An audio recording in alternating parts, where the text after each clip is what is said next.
One of the other big programs we're doing is the one we're here for. We call it Normalizing Dissent, where we're going out around the country and we're speaking up. We're going to campuses. We're going to free-thinking events. And we're trying to rally more people to start standing up and speaking up about these issues. As more and more people feel empowered, they will speak up, they will demand change. One of the other things is that recently there was a Pew poll that came out that 23% of people that were raised Muslim are no longer believers. So it's roughly similar to what happens with the average American Christian people that are leaving religion. But due to the stigma, to a certain extent, violence associated with it, people are not willing to speak up. So we're hoping to change that. So today the talk is focused on people converting into Islam. It's about conversion. And we're going to do this a little differently. Usually what we do is we have a panel talk or discussion. We're going to have more of a conversation. And we're here with Stephanie, who converted into Islam in her late teens. This is also her first time on stage, so please give her a warm round of applause.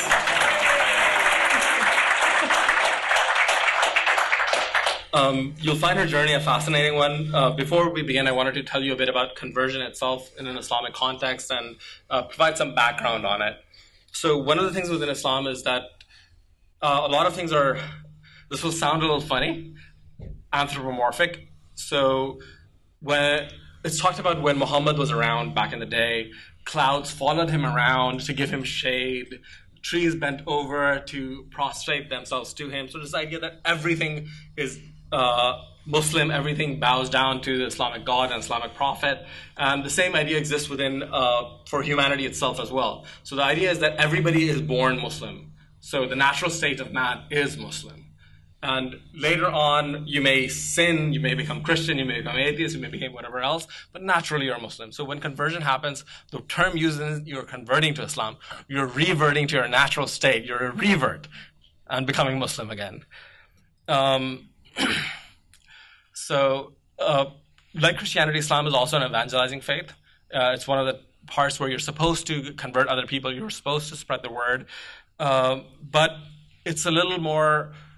Most Muslims are not as active. They don't do it as much. That's been increasing of late, but it's not as mainstream. You have one of the differences is if you look at the Mormon faith, where there's a central authority and going to missions is a part of it. Within Islam, that isn't the thing. Instead, you have organizations, religious organizations, countries like Saudi Arabia that fund evangelizing, where they're trying specifically in various countries, including America, to convert more and more people. The other part of it is that how easy it is to become a Muslim. So with a lot of other faiths, I know with Judaism, there's a long process. It's hard to become Jewish. With Islam, you say one sentence and you are Muslim, which is basically you believe in the one God, Allah, and you attest to the fact that Muhammad was his prophet, which is in Arabic, La ilaha illallah, Muhammad Rasulullah, and you're Muslim, which is what that would be for me right now, which I'm not.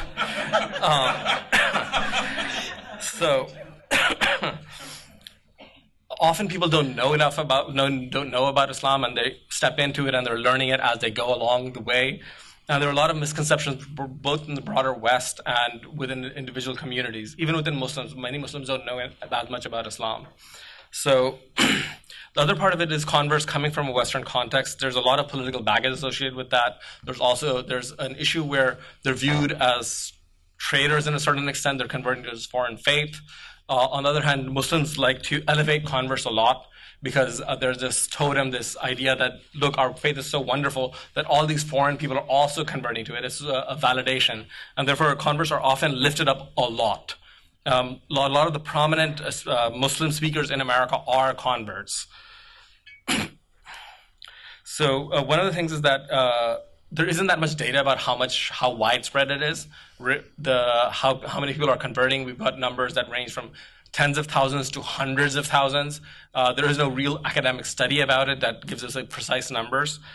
Pew talked about the fact that about a quarter of Muslim Americans are converts, but that was more about how many people are converting, and it doesn't talk about how many people are leaving. So again, there's some anecdotal evidence and a few Muslim scholars that have talked about that 50 to 75% of people that convert into Islam wind up leaving the religion itself.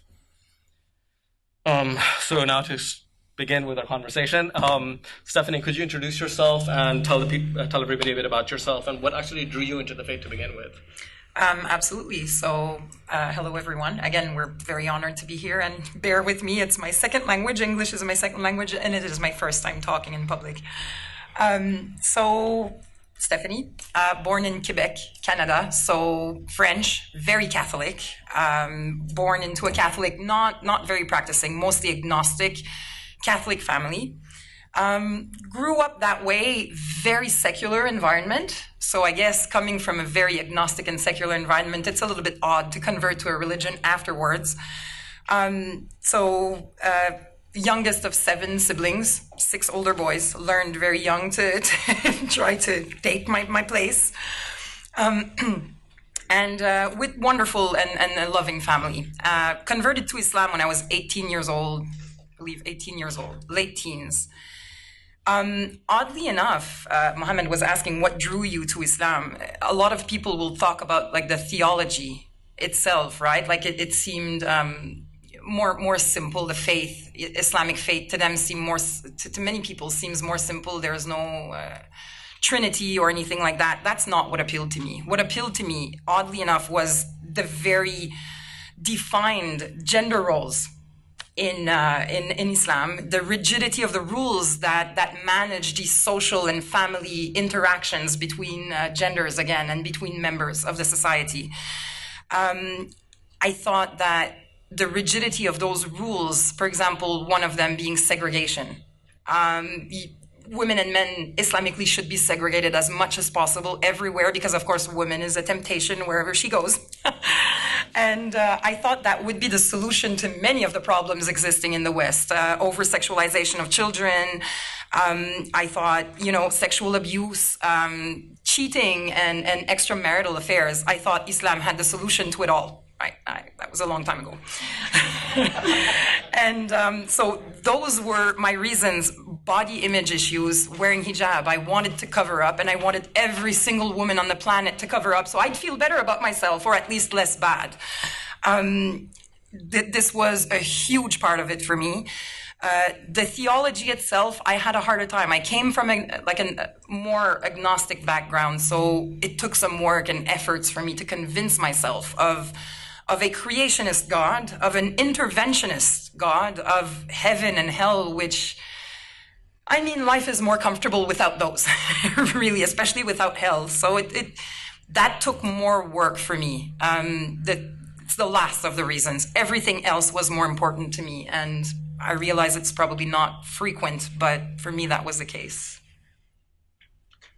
So I also want to talk a bit beyond Stephanie's experience. There are a lot of other reasons that people convert as well. One of the most common ones is affection that people have. People fall in love with other people that are Muslim, and within Islam often is highly encouraged for women to convert into Islam. For women that are marrying men that are non-Muslim, they're not allowed to. So the only path forward is to convert the man into Islam. So a lot of that conversion comes from that source as well.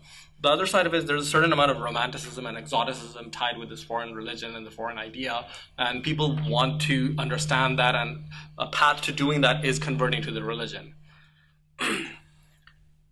Another aspect is, which I was actually surprised by, was after 9/11, you would expect the conversions to Islam to fall. They actually increased. So there's a certain effect where solidarity with what was perceived as a persecuted class pulled people towards Islam. There's an effect where right after 9/11, the conversions spiked dramatically. Similarly, there's another aspect where we all hear about anti-Muslim bigotry, and there's certain cases where people that are in that sort of environment where there's a large amount of people that are against Muslims. And so as a way to stand up to that, people convert into Islam. So you hate this, I will become this. So that's sort of another thing. One of the other issues is that intellectually, Christianity versus Islam, people that are disaffected by Christianity, that are having problems with it, that see flaws like the Trinity Stephanie mentioned, Islam seems more simpler. It's this pure monotheism. There are a lot of other issues related to where you can see flaws in Christianity. And one of the funniest things that I ran across was that one of the first converts to Islam in the 1800s was because of this. He was a Christian. He was the consul general in the Philippines, and he was disaffected by Christianity and thought it was an irrational religion, and he ran into Islam over there. He converted and he started proselytizing, trying to get other people into Islam. His name was Alexander Webb. Another big chunk, I think about a third of Muslims in America are African American. And one of the big reasons for that is that Christianity is viewed as a white religion that was forced onto people that were enslaved and brought to America. So there's a sort of anti-Christian aspect to that. And Islam is seen as the original religion of people that were coming from there.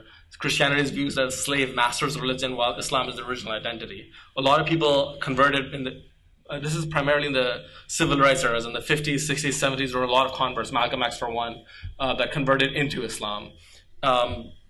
One of the issues is with that, I guess, reality is a little more complicated than that, that in Africa, the Islamic slave trade did far more damage than the Atlantic slave trade did. There are about 18 million people that were enslaved, about 80 to 90 million people that were captured but didn't make it to the slave markets. And it lasted for 1,300 years. With the Atlantic slave trade, it was 300 to 400 years. So that part of it isn't as well known, and therefore the romanticism is easier to have in America. Moving beyond the reasons, let's move back to Stephanie. So after you converted, what was your experience as a brand new Muslim? What did you enjoy about it? What were things that you weren't expecting that you ran into?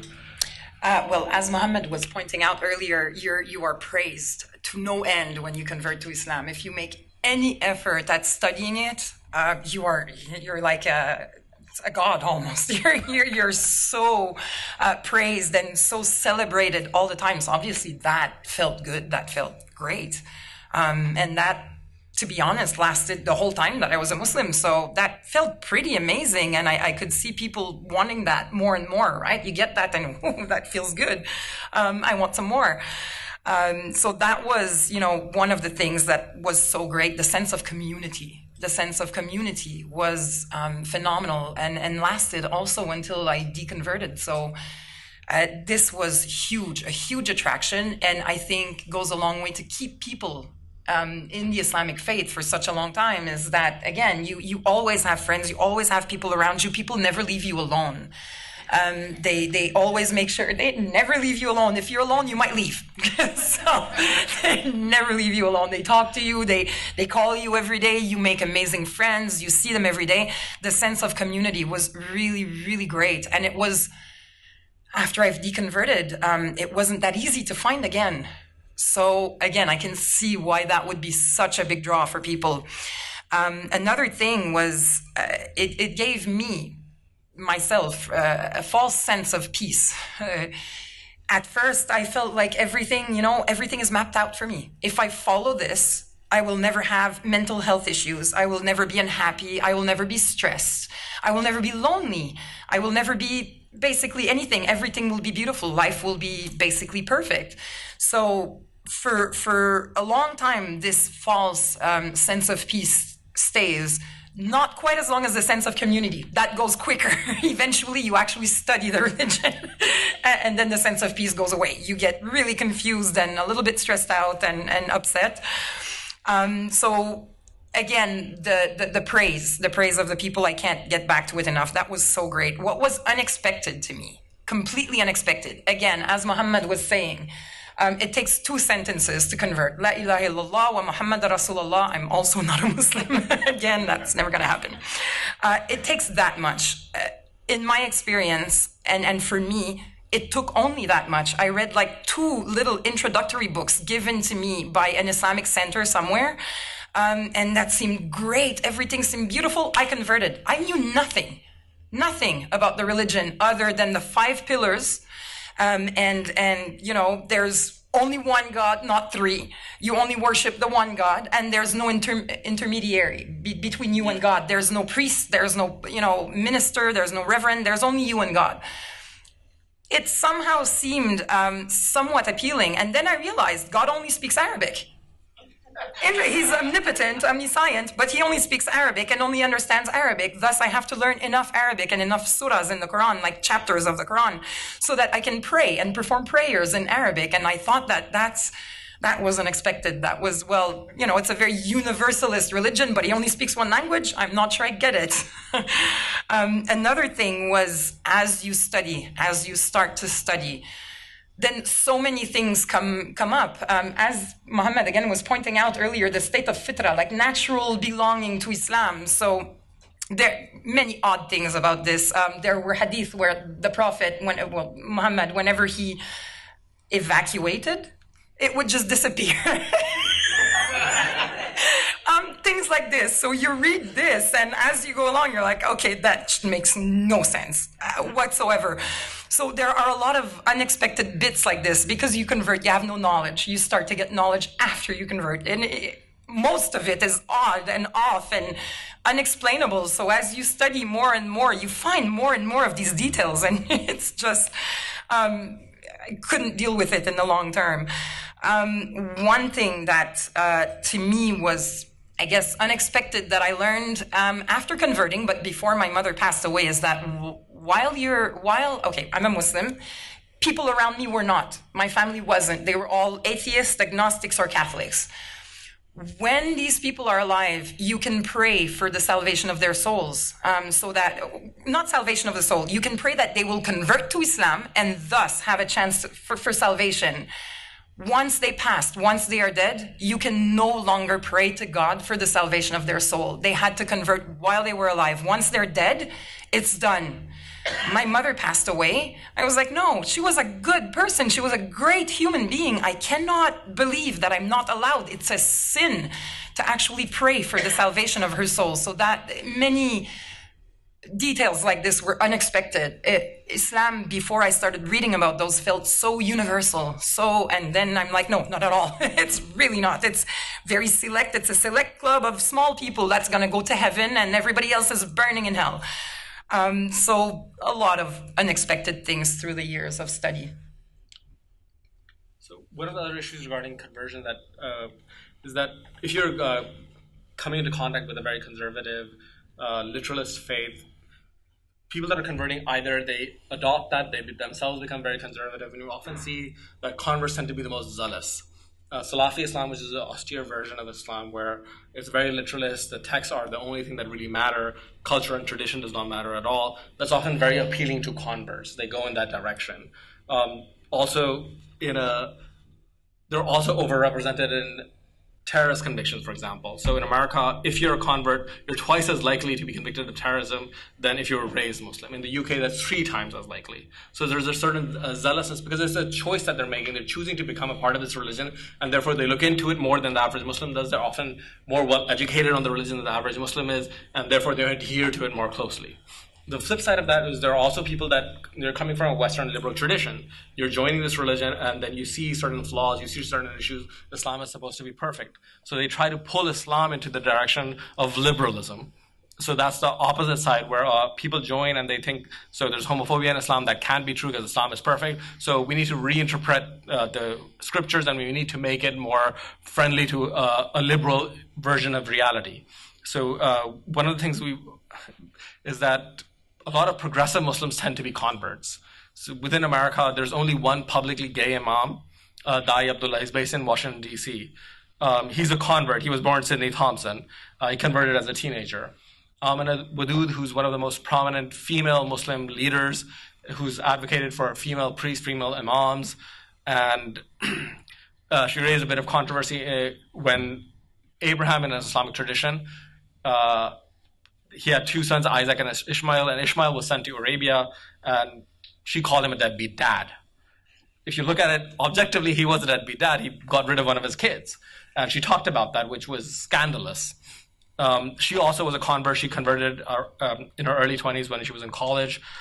She was born Mary Teasley. So there's this sort of push and pull opposite dynamic where people either, when they're converting into Islam, they look at the scriptures, they become very, very literal, very conservative, or they try to pull Islam in the direction where they're coming from.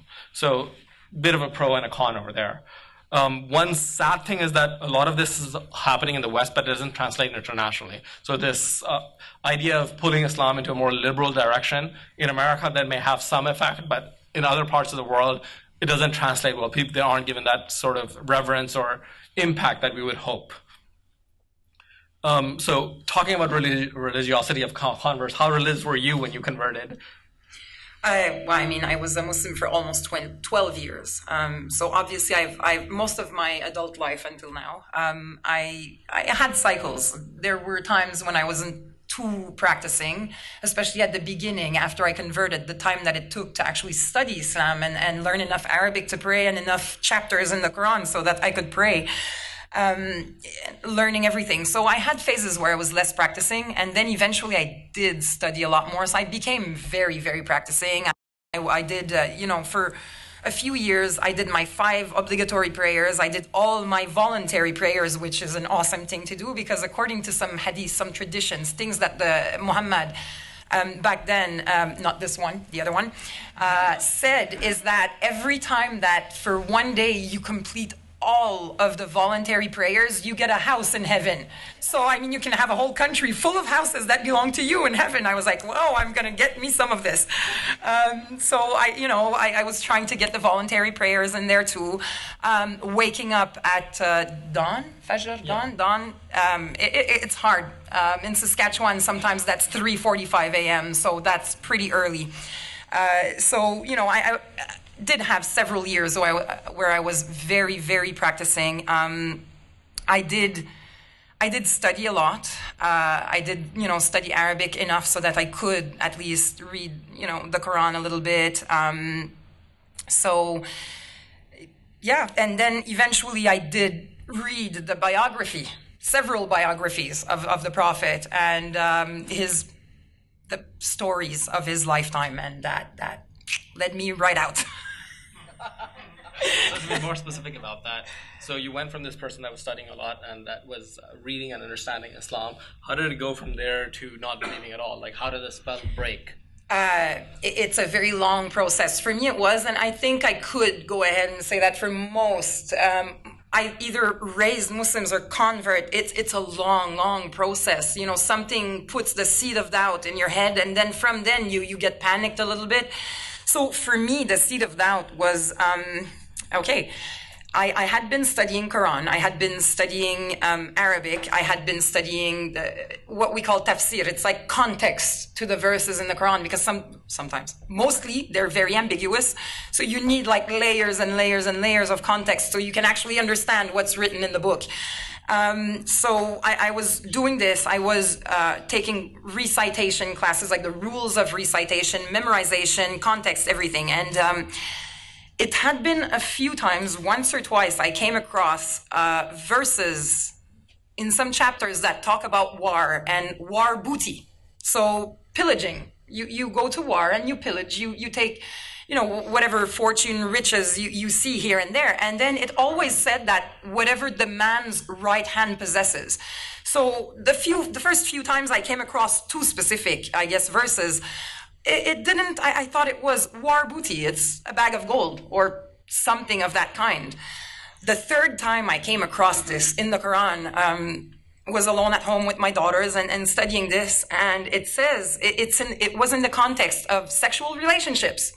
It was telling Muhammad that unlawful to the Muslim men are all the married women, except your own wife, and everything your right hand possesses. And I was like, that can't be a bag of gold. I don't think you can go with a bag of gold. It's not going to work out very well.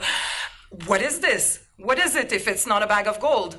I went and I read that for 2 days, 3 days. All I did was read about this and study about this. Those are slaves. Basically, you go in, you wage war, offensive war, I should point out. You pillage everything, and then you take the women and children as slaves. Female slaves belong to the men, to the masters, and they have to sleep with them whenever the men want to. So they are, in fact, sexual slaves. That's what the right hand possesses. Obviously, coming across this, there was no going back at that point. There was only a fairly quick tumble downfall. I tried to rationalize it. I tried to justify it. Mental gymnastics are very strong. I'm sure you all know when you believe a religion, you work very hard at this. There's always a way you can justify it. There isn't. There really isn't. So eventually my husband came home from school or work one day, and I was like, I'm sorry, honey, we need to sit down and talk. I came across this right-hand possession. I've been studying about it, and from what I understand, this is women. And he said, yeah, but you know, it doesn't exist today anymore. Nobody's ever going to do it again. Right. Because it's being done right now. So he was like, it's never going to happen again. Nobody would ever do this. Most Muslims now, I mean, Muslims don't have slaves anymore. Right now it's happening again. But I was like, again, it doesn't matter whether they're having the slaves today or not, whether they're sleeping with them today or not. They're allowed. We're allowed. We're allowed that. My daughters could be what? Captured in a war and could become slaves to a man, and they'd be sexual toys, basically. So this was the beginning of the end for me. That was huge. There was no going back after this. I couldn't take it out of my head, and I couldn't unthink it, unsee it, unlearn it, unfortunately. From then on, everything pertaining to women in the Quran, women get half of the inheritance of men at the parents' death. At first, again, I justified this. You know, my brothers and my father have to spend out of their wealth for me. In Islam, a woman always has a male guardian. She is never her own guardian. She always has a male. That's her legal guardian. So he has to spend for her. He has to maintain her, clothe her, feed her, house her. So I was like, it's kind of fair. Why would I get as much money as my brothers if at my father's death, they have to take care of me? What if I don't want to be taken care of? Like, what if I want to take care of myself? So I tried to justify this for a while, but then eventually I was like, no, I actually don't want, I don't want my daughters to want. I don't want this to be their wish in life. There's a man somewhere who's going to take care of me. How about you take care of yourself? So everything pertaining to women, also testimony in court, you need 2 women to equal the testimony of 1 man. There are debates legally. There are scholars in Islam who debate this. Is this only in economic and business matters, or is this in every walk of life? So even if it's economic, again, the Quran is the timeless word of God for all people. So a woman today might have a PhD in economy, and a man might be maybe a fisherman. And in court, she'd have to be 2, and he'd have to be 1 for something economic. How does that make any kind of sense? So again, eventually there was no more justifying this. Muhammad, not this one, the original one, often said that women lack religion and intellect. And then people were asking him, his followers were asking him, why do they lack intellect? And he said, is it not true that for 1 man's testimony, you need to be 2 women? They said, yes, you lack an intellect. Is it not true that you cannot pray or fast when you have your periods? It is true. You lack in religion. So, you know, God makes rules about women and then tells them you lack religiosity because I told you not to pray. Again, there's no going back to this. Going into Islam, I was not homophobic. And then I was like, I have to learn to teach myself to be homophobic at this point. It feels like a regression. That does not feel like a progression in life. I don't feel like I'm going to be a better human being because I turned to be homophobic when I wasn't to begin with. So that was a huge thing for me also. So, you know, all of these things, supplicating for my mother's salvation after she passed away. Again, I couldn't accept this. She was a good woman. And there's this question in Islam, what makes a good person? Hearing about Islam and converting. If you hear about it and you don't convert, you don't fit in the criteria for being a good person. So the reality is, Islam taught me my mom's going to hell. I couldn't accept this. So from there, it took a few years, but these things were rolling around and going around in my head. And again, there's no going back from it. After these things, homophobia, women's issues, and especially slavery being lawful in Islam, and also child marriage, everything else fell apart. Philosophically, how is this that a God writes everything for every person, predestination, and then gives you the choice, but then punishes you for making choices he decided you were going to make? Philosophically, it makes no sense. scientifically, the Quran brags, and many people brag about all the scientific miracles in the Quran. It does not. It does not. It talks about like the sun and the moon being the same thing, and then the sun rising and setting in a murky pool. It does not. None of this makes sense. So everything fell apart from there. It started from slavery, women's rights, homophobia, and everything else just fell apart. Unfortunately, the more I studied, the more it did fall apart. There's no justification for it, and there's no way around it. The majority of scholars would agree that you have to be homophobic, that women, until today, it's in all walks of life, that you need the two women for the one man in testimony. You shouldn't want to be autonomous. You want to be independent, so you don't need to have only half of your inheritance. It doesn't matter. You shouldn't want to. That's not what God wants for you. It was downhill very quick from there. Well, very quick, relatively quickly. To expand on a couple of points regarding homophobia, you see the same thing, I think, in the Christian church, where people that are conservative Christians are homophobic. They leave religion, they become atheists and stuff, and they're homophobic. They realize that their homophobia is tied to those religious ideals they no longer agree with, and they move away from that. We see that the same within an Islamic context, with ex-Muslims that were homophobic. They leave religion, they still hold some of those ideals, but over the next few months and years, they re-examine and they realize that this does not make any sense, and they abandon those things. One of the other things that was mentioned was slavery. A lot of Muslims themselves aren't aware of their history. In America, for example, we don't talk about the Eastern slave trade, the Islamic slave trade. I grew up in Pakistan. In Pakistan, it wasn't talked about at all. It was not mentioned. And our history starts from, in the actual history books, from when Islam came. Before that, nothing is really mentioned what happened before that. And one of the things was that when our part of the world was conquered, hundreds of thousands of people were taken as slaves. And that was tested in the document from the conquering armies themselves. They talked about how many slaves they took and how that affected global pricing of slaves. That's mentioned. But I was never aware of that until I started examining Islam as an adult and left religion and understood those contexts. So a lot of this is, we need better education. We need more people to talk about the issue. The literature already exists. It's a matter of people educating themselves and educating others about the issue. You had mentioned your husband and your daughters. Could you expand on that in the sense that how was your relationship with your husband, and how did apostasy affect that relationship? If you don't mind, maybe I'll start by giving a bit of context. So I did convert at 18. I met my husband when I was around 20, I believe. When I met him, I wasn't super practicing. I was still studying. I was still in the studying part of Islam. I had been a Muslim, I think, for about a year and a half at that point. So I was studying more. I was praying. I wasn't wearing hijab yet. My husband was not very practicing. We dated. Completely prohibited in Islam, but we did date for several months before we decided to get married. First Islamically and years later civilly. So, just again, to give a bit of context, so I did meet my husband. He was about 8 years older. So we got along fairly well. About a year and a half into the relationship, we moved to Saskatchewan, which is where we had our children. I was already pregnant when we moved to Saskatchewan. Both our daughters are born there.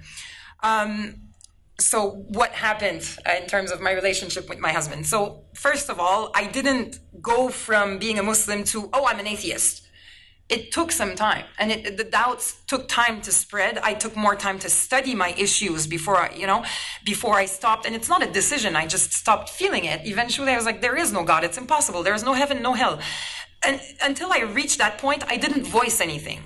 I just kept it all to myself. I studied until that day with the slavery. Went quiet again. Kept it all to myself. My doubts, my frustrations, my irritations, my lack of understanding.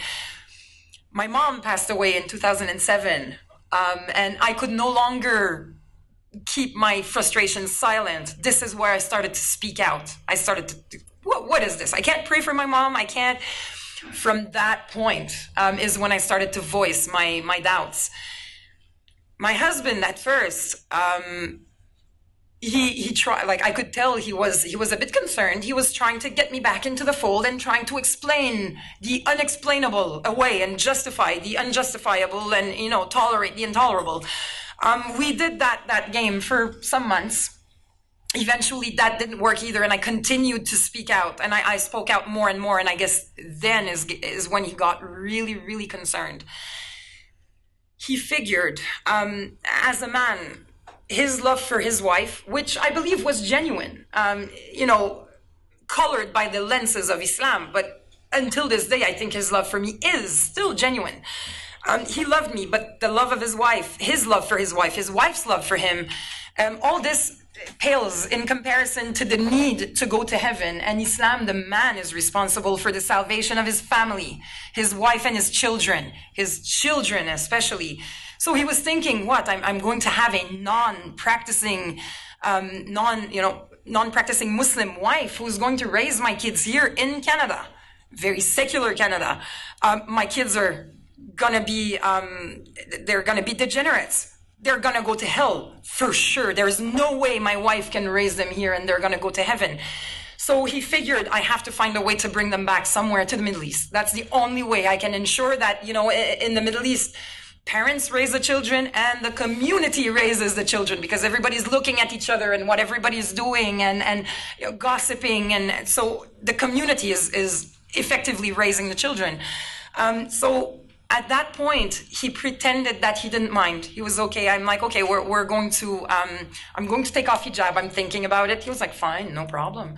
We're going to put the girls in dancing classes, gymnastics classes, and then they can do Sunday school in the mosque. So they can learn Arabic and some Quran, and we're going to be like a trendy, modern Muslim family in Canada, and I think it's going to go very well.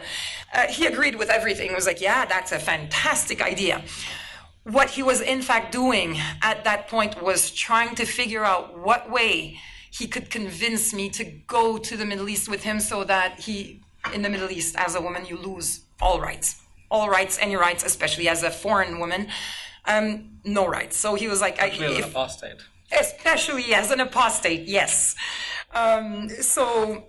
Apostasy deserves death or exile. So there's no way that I could ever get anything in a Muslim country, Muslim majority country.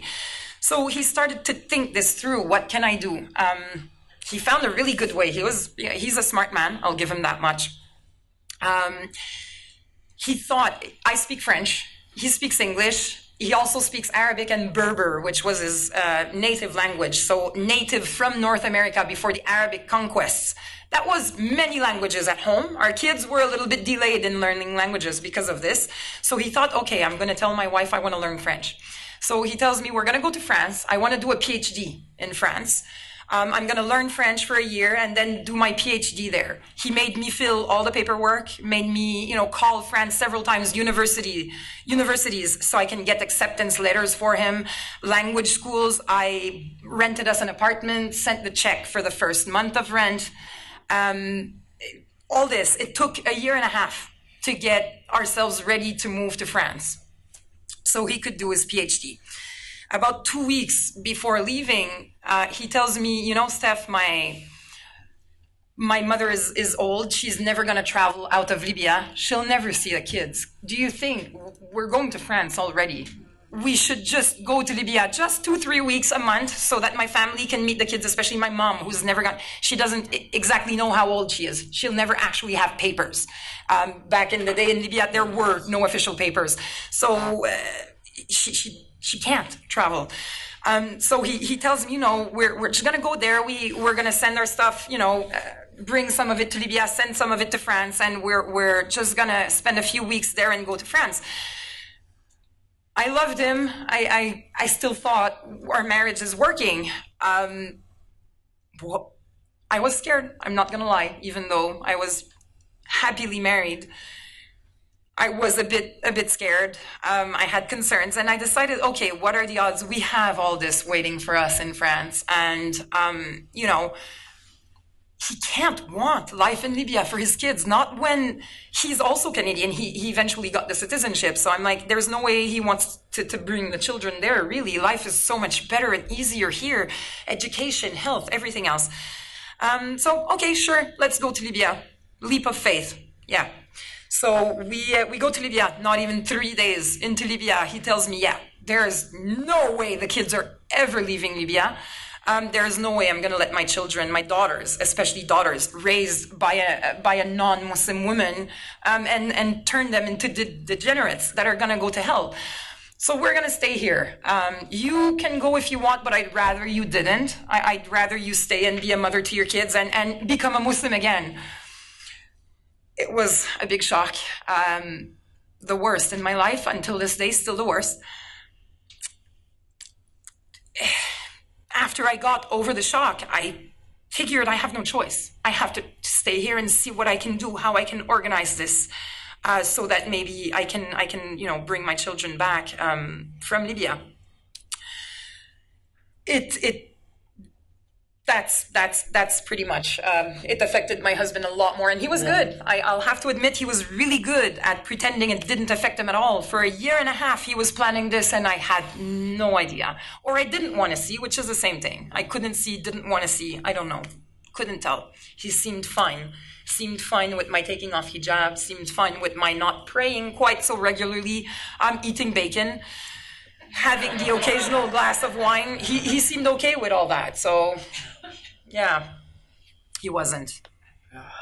Which goes back to a certain extent how important in an Islamic context is the religion itself versus over love, over other relationships you have. Your relationship with God matters so much more. And I was mentioning the story of Abraham, which in Christian tradition he tried to kill Isaac, and in Islamic tradition he tried to kill Ishmael. And the idea is that his devotion to God was so much he's willing to kill his own kid. And that's celebrated.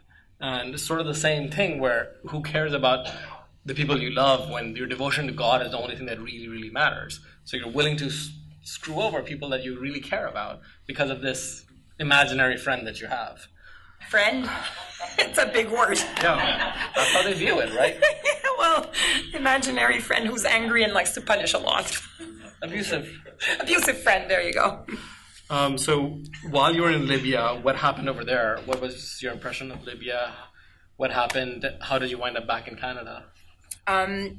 Little point to what you were saying. It is true in Islam. It is said that when you hear the name Muhammad, again, not yours, you're supposed to cry because you're so moved and so deep. You're supposed to love Muhammad, the Prophet, more than you love anyone else, more than you love your parents, more than you love your children, more than you love literally a person that you've never met is the person you're supposed to love the most in your entire life. So that in itself is an odd thing.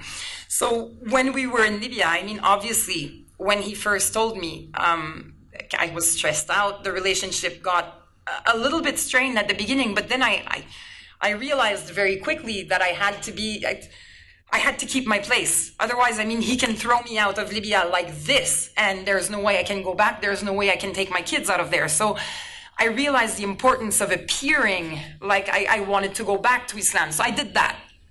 I started to pray again, started to wear hijab again. Obviously, I was wearing hijab for the first 3 days too. So I started to attempt to be practicing. I got back to my studies. I had a good plan in my head. I was like, my husband's wrong. Islam is better than this, maybe. I'm going to study family law and find a way where I can prove him wrong, and he has to bring me back to Canada with the kids. Couldn't find that. 3 years in Libya. There couldn't find anything because there isn't anything there. The father is responsible for his family. Kids belong basically to the father.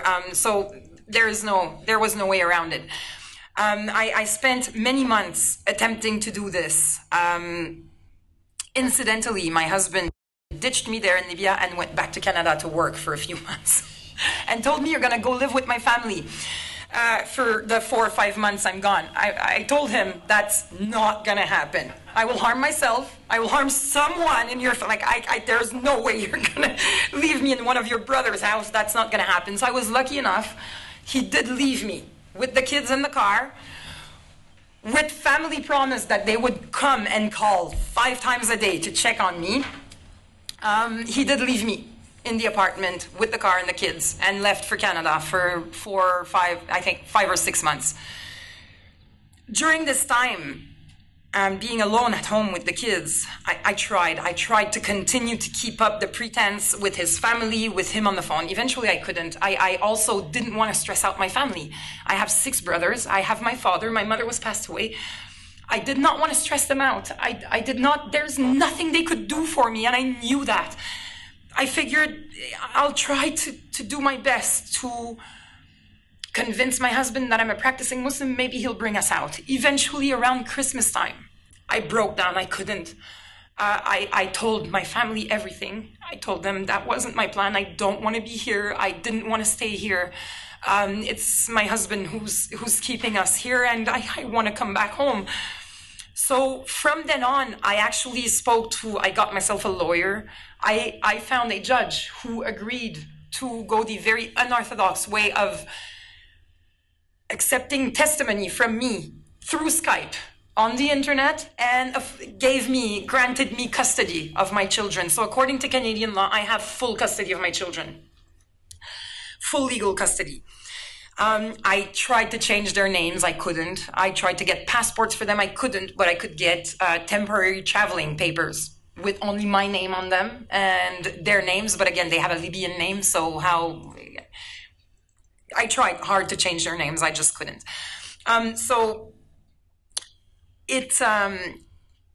During this time, I organized all this when he was still in Canada. Then he came back. Obviously, I had to be very careful. How I spoke to my family. I couldn't make him see any of this. So for 2 years after this, I continued on my practicing Muslim women role, and I prayed, and even his family, they came to me a lot to ask questions. They realized that in some specific aspects of Islam, I was more knowledgeable than them. So they would come to me, they would ask me questions. We continued like this for a while. Then the war happened in Libya, the uprisings began. I was there before, I was there during. So I was there from 2009 to almost like November 2011, so almost 2012. Uprisings began. Obviously, it was already, it was a developing country. At that point, it went back to almost a third world country. We were lacking many things. There was no luxury left anymore. Some basic necessities were a bit harder to find. In the first few weeks of those uprisings, obviously, every foreigner was leaving Libya. Foreigners were typically there to work. It's not a very touristic country, so everybody was running out of Libya. I thought, this is my chance. I called the Canadian embassy in Egypt. I spoke in Tunisia, foreign affairs in Canada, global affairs, sorry. So I spoke to many people, and they told me, okay, yeah, we can help you now. You have custody of the kids. We will give you newer traveling papers. Get yourself to the airport. We're not going to be here that much longer. It's hell in Libya, so we have to leave. Get there as soon as you can.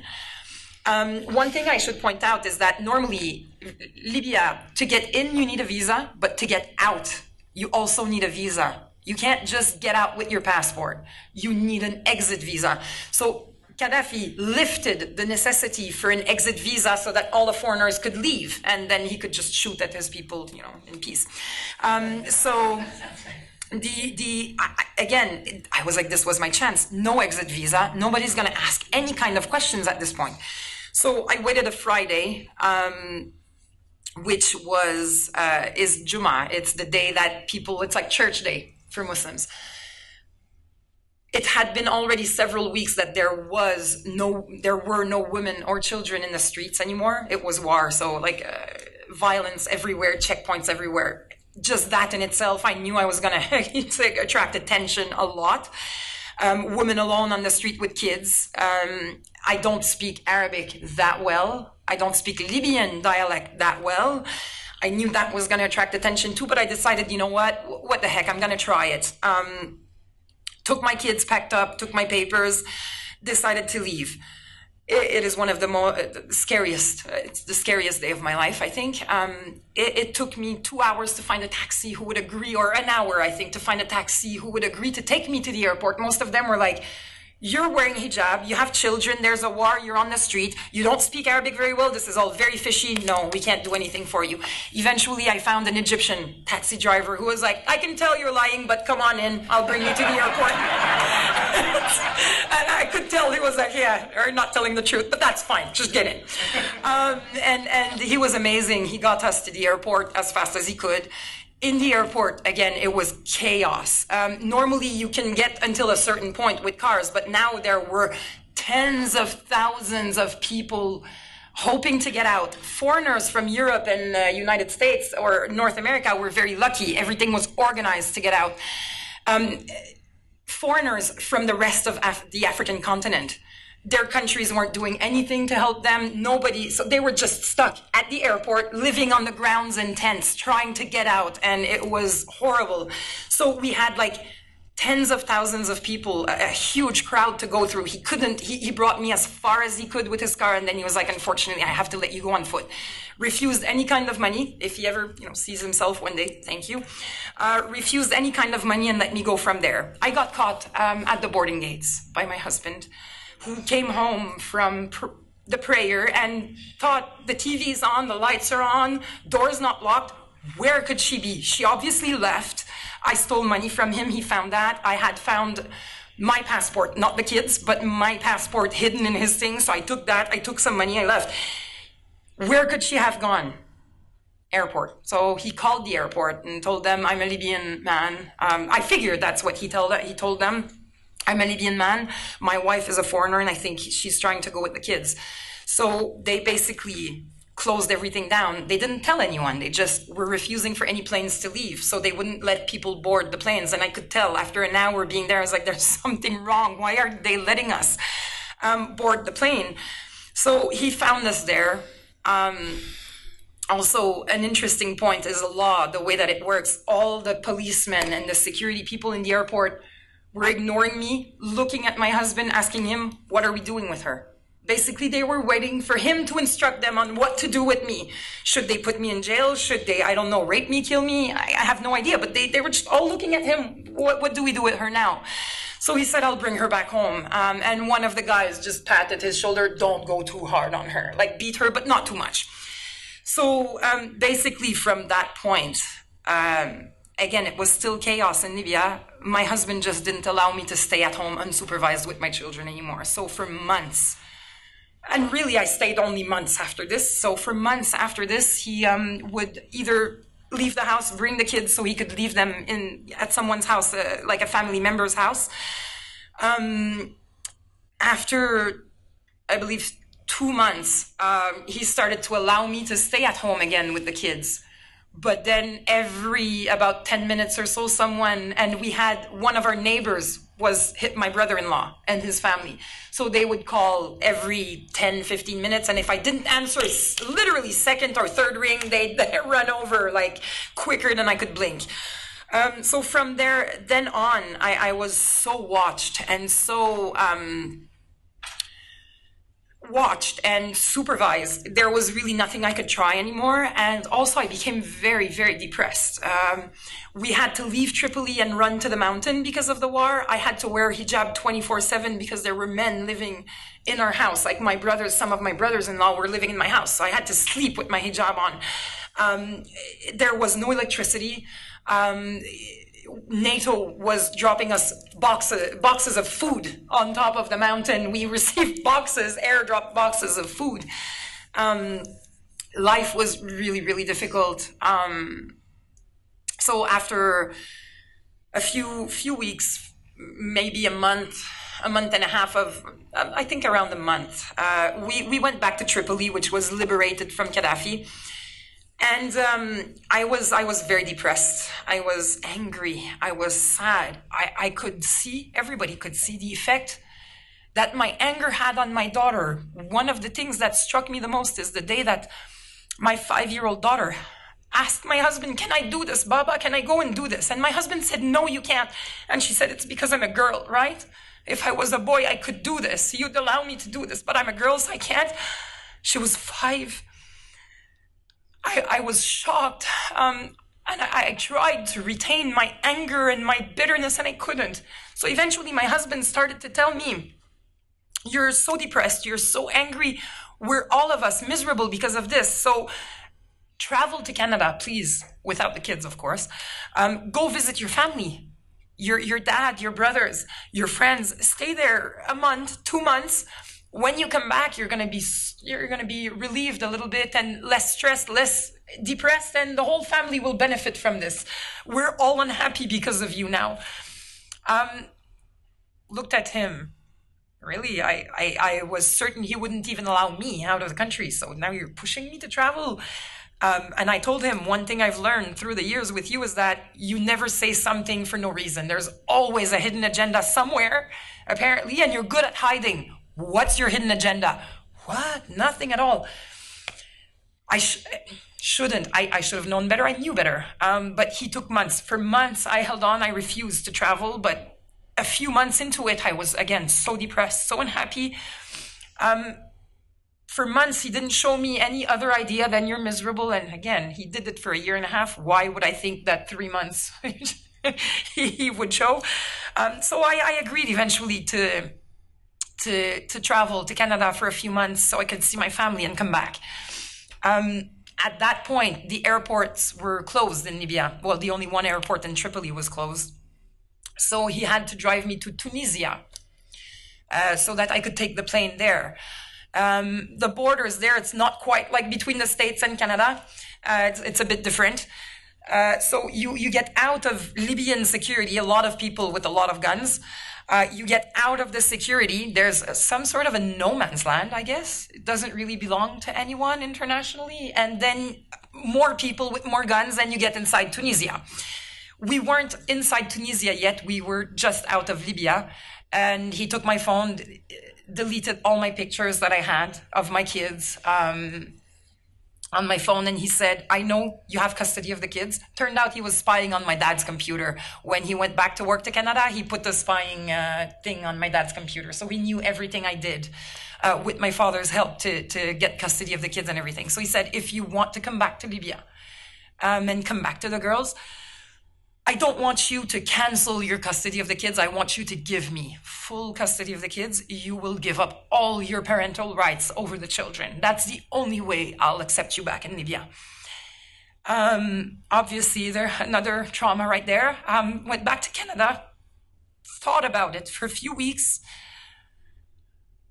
eventually decided and felt that custody is, still think most of the time now, custody is the only way, the only chance I will ever get to get my children out of there. If one day there is a chance, it's because I have custody. If I give him back the custody, there is no chance ever that my daughters can ever legally come back to me. So I decided against it. I decided not to give him the custody of the kids. As a result of that, he did not allow me to go back. I have now been here for a little over 6 years. And in that time, again, I guess it's lucky. He allows me to have contact with them through the internet. So I do see them. I do talk to them. I just haven't held them or seen them face to face for 6 years now. Yeah. There's a price to pay for leaving Islam, always. Almost always. Stephanie was saying, like, within an Islamic context, like, the punishment for leaving Islam is death. For men in particular, for certain sects, and within that, women are allowed to live, but you lose all rights. It's a civil death. Your property is taken, your children are taken, you have no rights whatsoever. So that is one side of leaving it. The other side of it is, as a woman, kids belong to the father legally. So even over there, if there's a custody battle, if there's anything like that, most Muslim countries, after a certain age, so Islam does recognize that young children require their mom. So about 7 or 8 years old, at that point, for the side, the boys, yeah, reverts to the father, and after that, the mother has no rights over the children. So that it's not just a Libyan thing; it's across the board. The same. I'm from Pakistan. The same happened in Pakistan. It's a very common thing, and from what I see, it's not talked about, the rights of mothers. Often people talk about Islam gives women rights, and a mother is celebrated within Islam. And there are certain passages that talk about the way to heaven is through a mother. But what rights does a mother have beyond being revered? She doesn't really have any. So after you moved here, after you decided not to give up custody, how was it? How have others reacted to the fact that you've left Islam, or both within the Muslim community and your average Canadian? when you talk about this issue? What sort of reactions do you get? Well, since I have been back to Canada, obviously coming from a non-Muslim background, it's not as if I had a lot of Muslims around me anymore, practicing Muslims. The few with whom I had contact were like, you just don't know Islam well enough. I'm like, really? Because, 7 years ago, you were asking me questions on Islam, so I guess I knew it back then. What are the odds that I know it less now than I did back then? You never know enough. You didn't study enough. You didn't ask the right people, meaning more scholars. This scholar told you, no, you're right. You're right. It is awful. Go to a second scholar. Well, when it's awful, it's awful. There's no amount of scholars that's going to change that. Usually practicing or believing Muslims have that way of dismissing, either my experience or my opinions based on the fact that I wasn't born Muslim anyways, or I wasn't raised a Muslim, so it's meaningless. I was never really a Muslim. What was more interesting to me is the reaction of never Muslim people around me. First of all, my family and my friends, I'm lucky. I have a large family and I do have a large circle of very close friends. Unconditional love. So in that, I was blessed, or lucky, trying to rid my language of religious words, not easy. So I was lucky, and I was lucky in family and friends.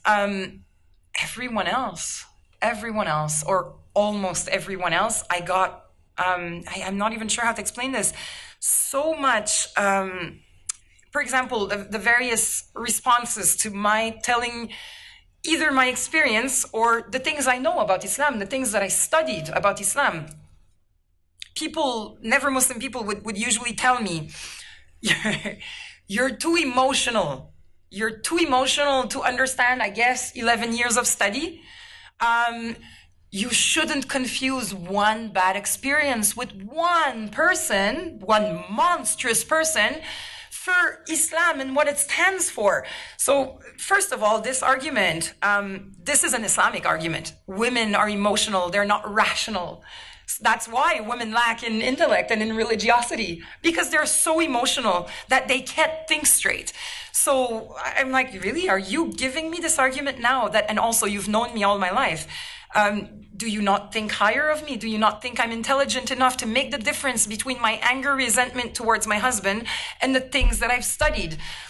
Also, going back on the experience, you had one bad experience with one monstrous Muslim man. Actually, I didn't. I had a great experience. I was revered in my community. They made me lead prayers. They came to me to ask me. I had a great experience in Islam. In Libya, my husband wasn't going to tell people, by the way, my wife is a kafir, she's a murtada, she's a non-believer, watch her. Of course, the shame. So he would never say that. His family also came to me for questions. And so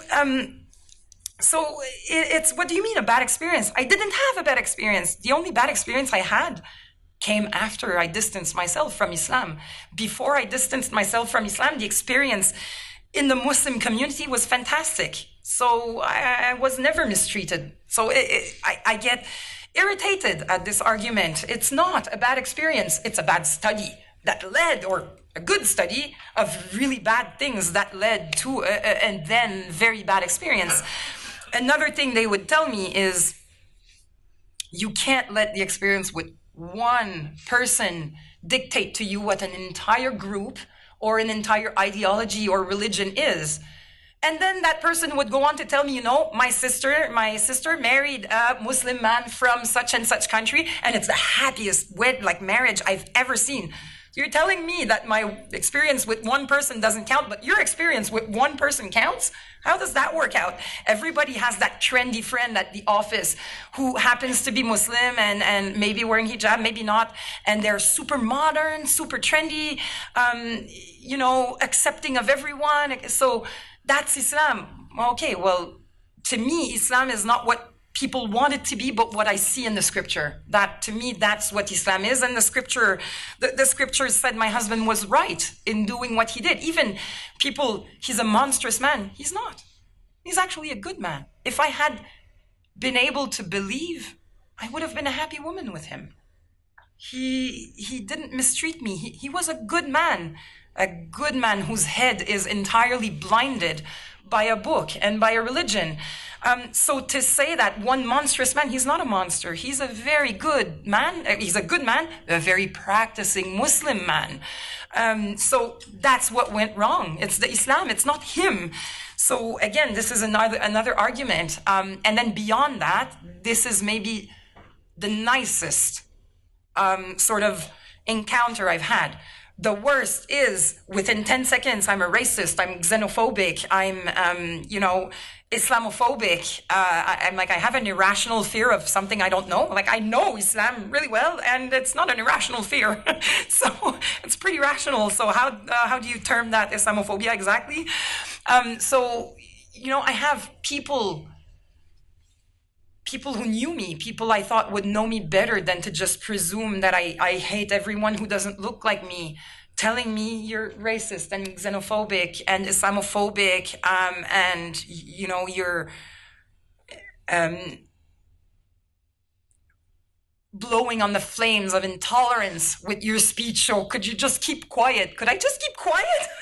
Not really. No. What do you want me to obliterate myself? Is my existence offensive to you? And again, they were like, you don't know Islam, don't criticize it. Obviously, having left Islam, we had to criticize it. We had to look into it, and we had to criticize it. So again, it comes back to my whole existence being offensive to some never Muslim people who actually don't really know anything about Islam. So it was hard, very, very hard. So hard that despite my not having any practicing Muslim around me, I still had to seek out ex-Muslims of North America to get a support system around me so that I would have people who would understand what I was going through and my situation. So it's one of my friends, even she was looking for resources for me online. I was heavily depressed, heavily traumatized. She was looking for resources and she came across ex-Muslims and she said, okay, you need to contact this organization and see if there's any way you can get support from them. I'm here today.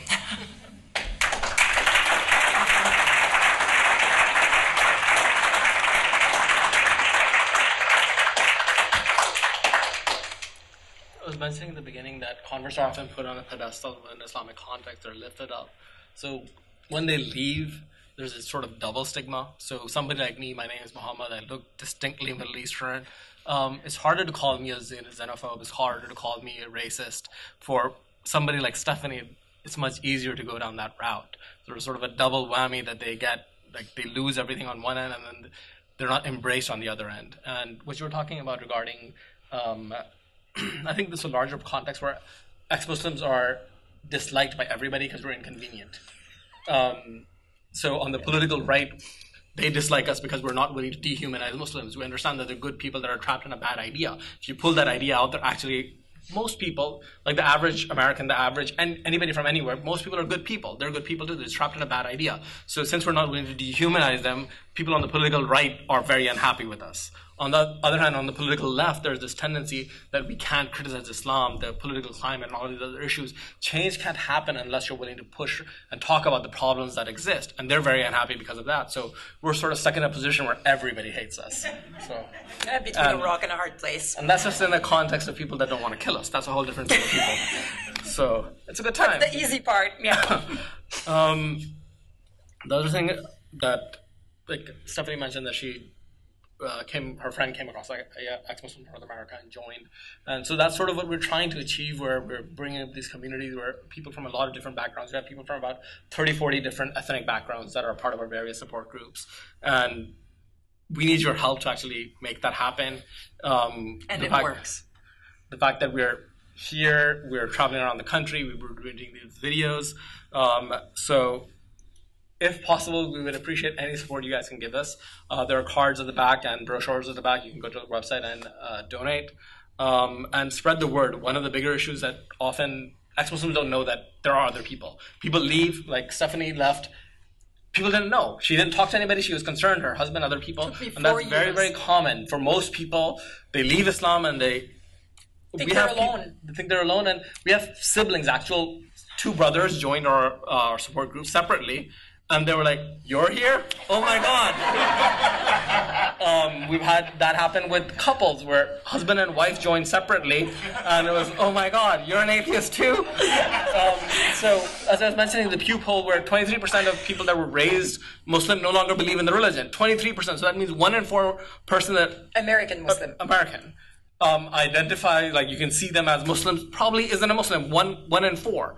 That's a massive number. And regarding the American, non-American side of things, there are similar numbers in other countries as well. This isn't a very well-studied phenomena, but there was a Gallup poll regarding Saudi Arabia where 20% of people were non-believers and 5% were outright atheists. That's in Saudi Arabia, the most conservative country in the world.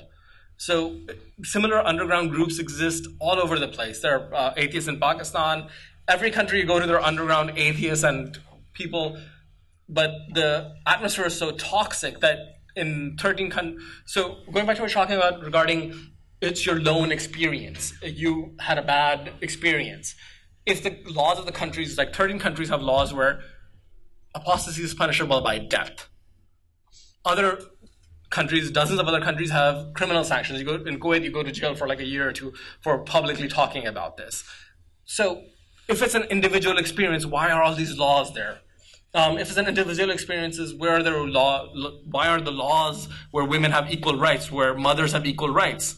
That's never talked about. The fact that in all of these countries, mothers have no rights. If the father asserts custody rights, he gets the custody. So this is a much broader issue. It's very clear what the problem is. But due to political considerations, we're not willing to talk about it. And we're basically abandoning 1.5 billion people in this backward 7th century idea. There's no reason for them to suffer that. We're working over here to pull people out of Christianity because we understand that the less religious our country is, the better our country is. We deserve the same dignity. Muslims deserve the same dignity, that we treat them equally and we help them out of religion. Thank you very much.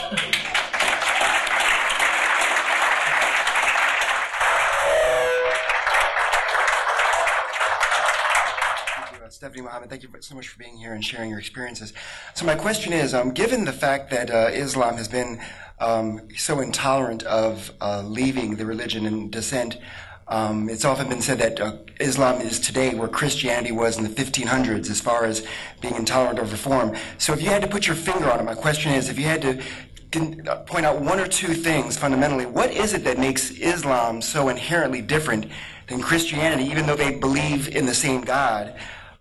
That has made it so resistant to reformation, especially over the last 400 to 500 years, that Christianity was able to overcome? So there are certain fundamental differences between the religion itself. So in Christianity, there's the render unto Caesar what is Caesar's. In Islam, there is no covenant. Church and state is one. It's always been one. Muhammad was the leader of a state. He wasn't just a religious leader. So that causes a lot of problems. The other side of it is Islam came around mid-600s, where a lot of the problems within Christianity, the Council of Nicaea, and split between people that believed in Unitarianism versus Trinitarianism, all that had happened, and Muhammad was aware of that. So within Islam, there is this part where you can't change anything. Everything is perfect to begin with. Innovation is a dirty word. The word is bid'ah. It's tantamount to apostasy. You can't doubt anything. You can't change anything. So, and the punishments are very, very severe. You doubt, you speak up about it, you're killed. And this has happened throughout the beginning of Islam. Century after century, you have people that have spoken up about various things, and they have been killed. You have 1 or 2 free thinkers that survived, and we have knowledge about them, but generally they pop up here and there, they're killed, life goes on. Also, the Quran says of itself that it is the final word of God for all people, for all time, unchanged and unchangeable. We will not allow these words to be changed. Muslims believe that. Big difference. In either Judaism or Christianity, people know the books have been played with. There's no way that you can think Jesus dictated the 4 New Testaments. Everybody knows. The texts have been played around and tampered with. In Islam, they are actually really convinced that the Quran has never changed in 1400 years. This, I think, to me, this fact that it's unchangeable and will remain unchanged, and is the literal final word of God for all people, for all times, I think is one of the big reasons why it's a lot harder to reform Islam than it probably was to reform Christianity. So one other thing that is a funny little anecdote, if funny is the right word. Regarding inquisitions, Islam had an inquisition. The inquisition was about whether the Quran is perfect. Of course, that's not the conversation. The conversation is whether the Quran was created when God transmitted it to Muhammad, or it is as old as the universe. It was created for as long as the universe has existed. That conversation triggered an inquisition in Islam. Thank you very much. And if you want to line up, so we don't have to, people want to ask questions, go ahead and line up if a couple people want to. I have a couple of questions. For this group, ex-Muslims of North America, do you know roughly how many people there are there? So we don't disclose numbers publicly. I was saying we have 20 groups around the country, but we don't, for security reasons, talk about the exact numbers. Okay. Can you be an ex-Muslim and still not become an atheist, but believe in God, just not such a strict God? So, or are all these people atheists? Our criteria, so for the support groups we run, is non-religious. So that means you can believe in a higher power, like Thomas Jefferson's version of a God. But we wanted to create a distinction between people that leave Islam and become Christian or adapt another religion, because they have other forms of support. So we're organized for people that are irreligious. So no religion at all. Yeah. Okay, so you use two different words together, Muslim and Islam. The distinction. Yeah, what's the difference? I mean, so Islam is a set of scriptures and ideas. Muslims are people that practice some of those ideas. Very few Muslims actually believe and practice all of them. They say they do. So the example of slavery. Most Muslims today are against slavery. They understand that it is bad. And they've come up with a variety of reasons why, even though Islam is okay with slavery, they are not. Like, it's no longer practiced, or Islam never had it, that's a lie, or whatever else. So there's a distinction between people themselves and the ideas. Not everybody holds exact in totality of Islam. Were you still a practicing Muslim in this country? Yeah. When you were in a mosque, did the people in the mosque dislike the terrorist, or do they support the terrorist, or the people in the mosques that believe wholly in this religion, do they hate the terrorist? Generally, yeah. So most people don't identify with that sort of extremism. It's a small minority, but when you're talking globally about 1.5 billion people, small minority still is a large number. So, like, there are people that I have encountered that talked about standing up to American tyranny, things like that, but generally supporting the death of innocent people is something I didn't run across. Thank you.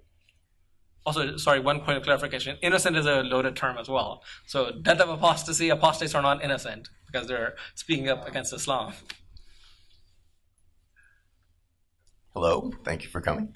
I used to be the faculty advisor for the Student Secular Alliance at Pace University in New York. And one of the issues was for the Muslim students coming out was they didn't want to officially be on the roll. They wouldn't join the Facebook page. It was a big concern, especially because there are places in Brooklyn, very, very strict Muslim parents. Is there any advice that you could give to students or people that are still under that kind of control or supervision for coming out and Come to us. That's sort of what we're trying to do, make it easier for them. So we have groups in New York, we have groups all over the country, and they can meet other people, they can organize, they can get support, so one of the other issues is that you get to talk to other people like you, what they're going through, how they succeeded, how they moved past certain issues, and that enables you and empowers you. So I would highly recommend referring them over, and that will, and we see that all the time, help them and change perspectives. And the cost is very, very high. You lose everything. You lose your family, you love your family. You know your family is good and they love you too, but you know how seriously to take the scripture. Do you want to create that divide? Very few people want to lose their family over a metaphysical disagreement. Again, we're also very focused on security. So it's the place to come. We understand their plight and we take care of this. So our support system is always, I'm not sure what's the word I'm looking for. None of it is disclosed publicly. We have a lot of rigorous security before anybody is allowed to attend any of the events because we're concerned about infiltration and things like that. But so far, it's been going great. Thank you very much.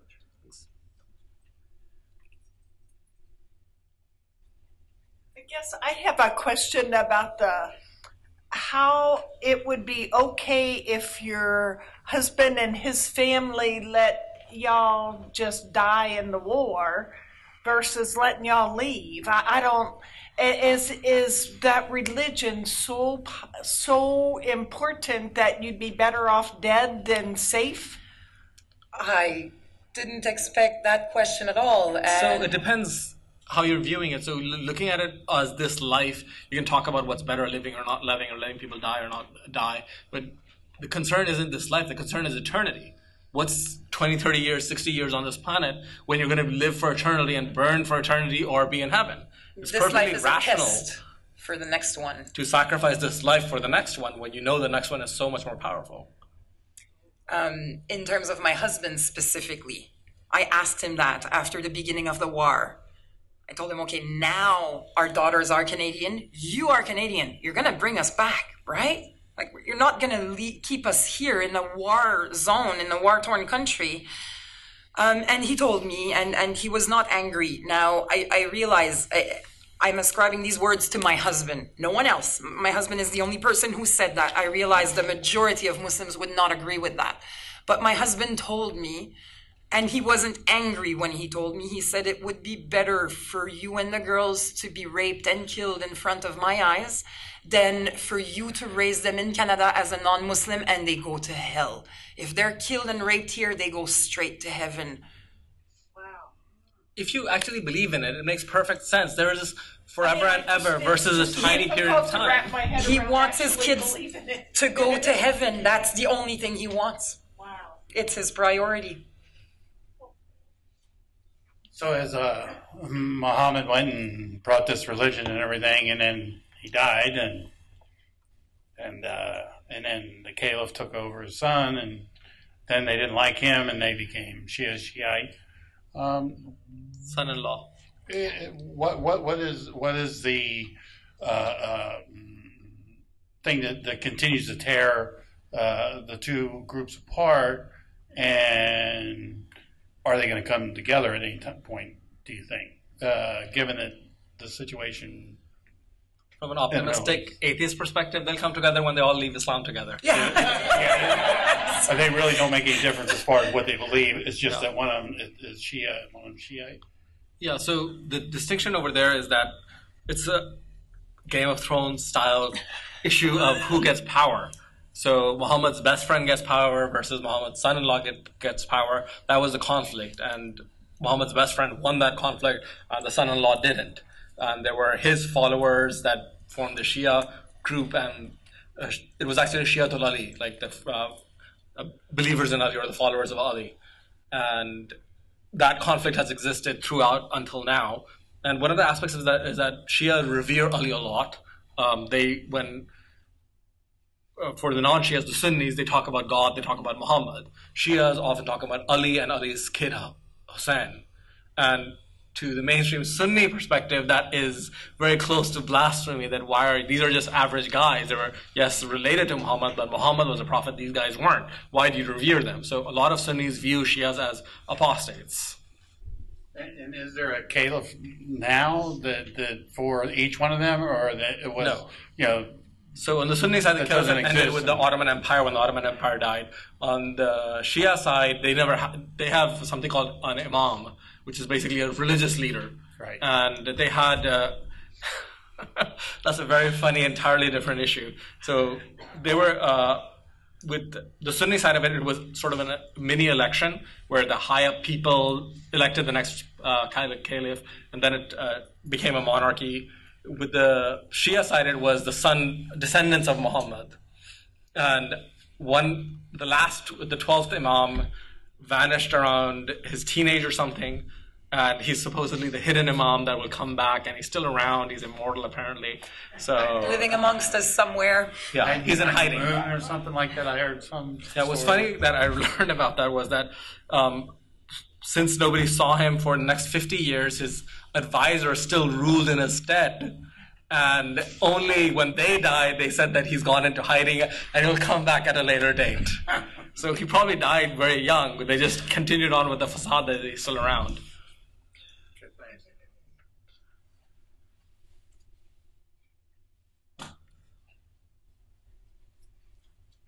wanted to say you are a wonderful storyteller and you've told us a lot, but I still want to know, what are the prospects? And how old are your daughters? They are 13 and almost 12. And how, are you making any progress, or do you see any kind of a pathway that things might have a happy ending? Not particularly. Legally, there is really nothing I can do. I could kick up a fuss in the media, let's say in Canada, to force the Canadian government to go over its sort of diplomatic limits and put pressure on the Libyan government. Libya being what it is right now, it's a reflected decision to not do it, because I don't think that there isn't actually a Libyan authority right now. So who are they going to even talk to, the Canadian government? It's been the case since I've been back here. Libya has been a war zone. So effectively, there's no authorities with which the Canadian government could actually talk. People ask me when they will be 18, they'll be able to leave. First of all, by the time they'll be 18, they'll be really well brainwashed. Second of all, a woman has a male guardian. In Libya, that's the case. So when they're 18, they need their fathers, sons, uncles, or husbands, or permission to go out of Libya. So unfortunately, I don't necessarily foresee something like this happening anytime soon. There's still hope. There's always hope.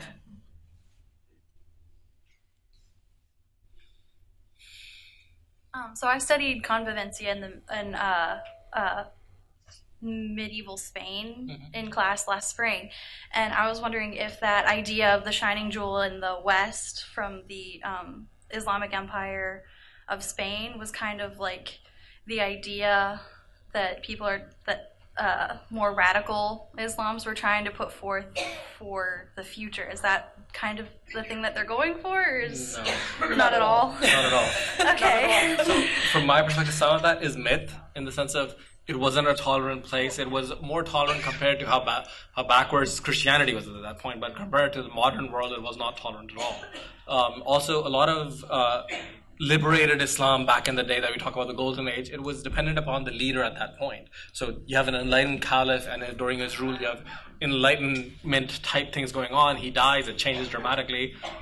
So there was one caliph that created this grand library in Andalusia, and it was the shining jewel of that area, and he died. The next guy came in, and he was basically, this is all heathen knowledge and we can't have this, and he burned the entire thing down. Burned everything down. So the sort of revivalist Salafi version of it is that all of this knowledge is bad and we don't really need it. So they're trying to get back to the 7th century Muhammad Arab version of it, because that was pure and that was when Muslims were strongest and they took over the world. So they view that as perfection. Also, I would maybe add that, again, it is seen by non-Muslims as, wow, this was a great Islamic era. It brought great knowledge to Europe. It brought, anecdotally, when I was a Muslim, the practicing, believing Muslim people held Andalusia in zero regard. They were heretics. They drank, they had women, what life was this? It was the most un-Islamic life ever. So they don't strive for this. They don't even think it was, in fact, Islamic.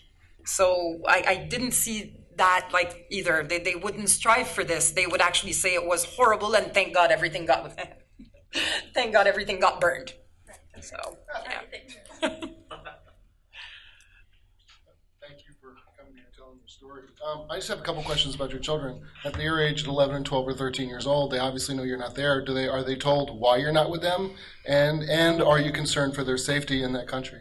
Okay, I am concerned for their safety in the sense that there's a war zone. I am also confident that my husband loves them. He really, really does. My husband, I mean, whatever. He loves them.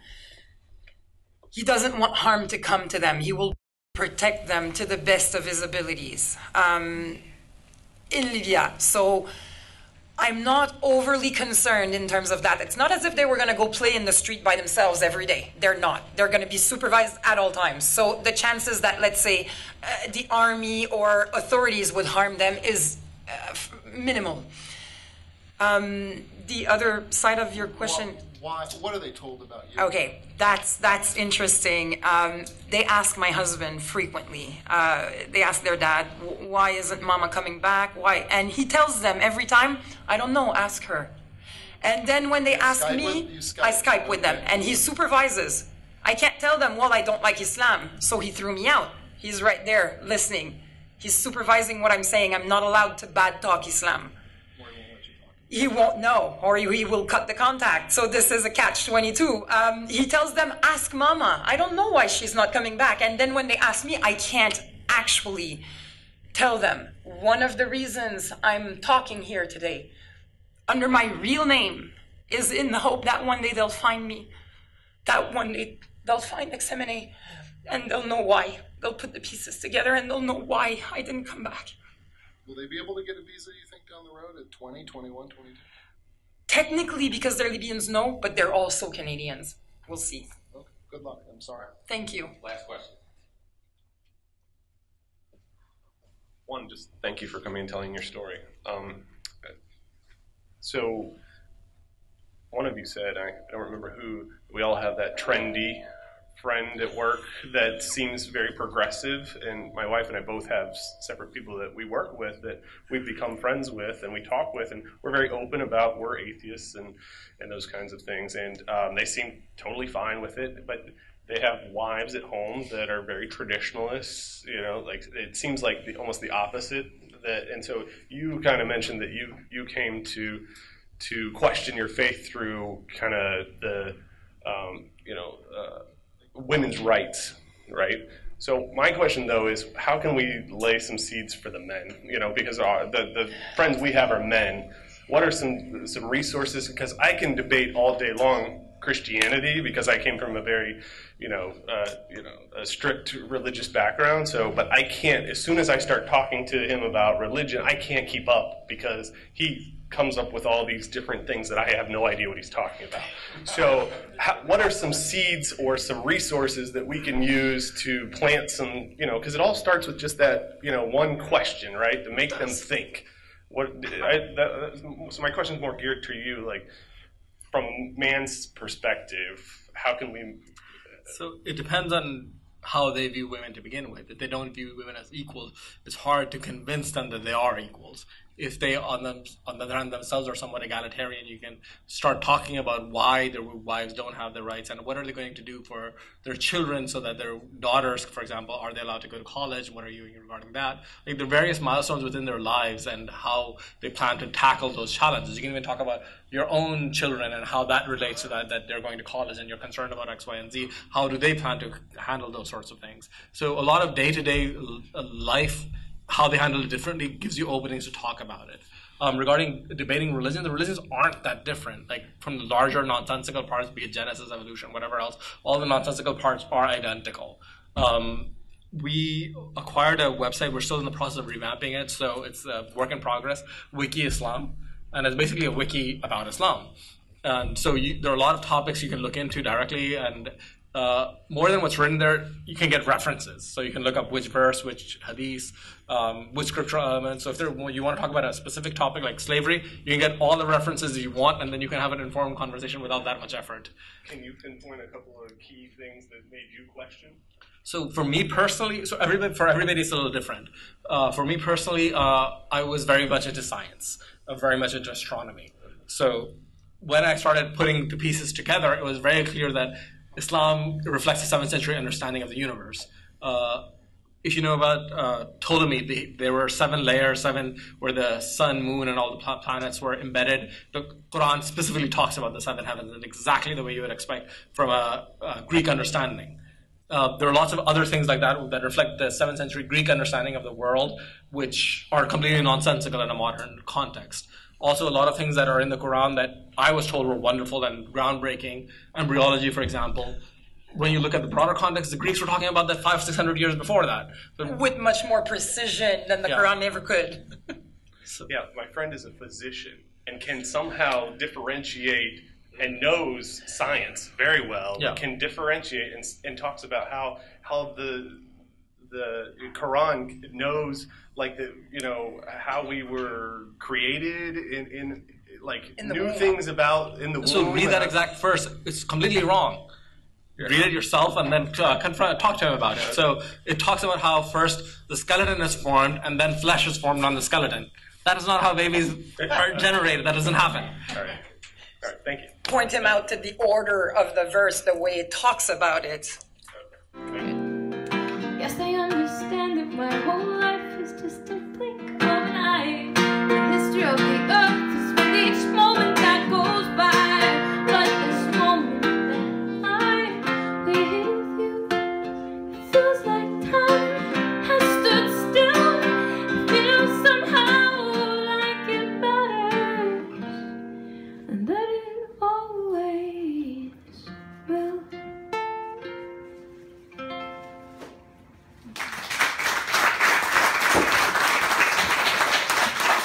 Thank you so much.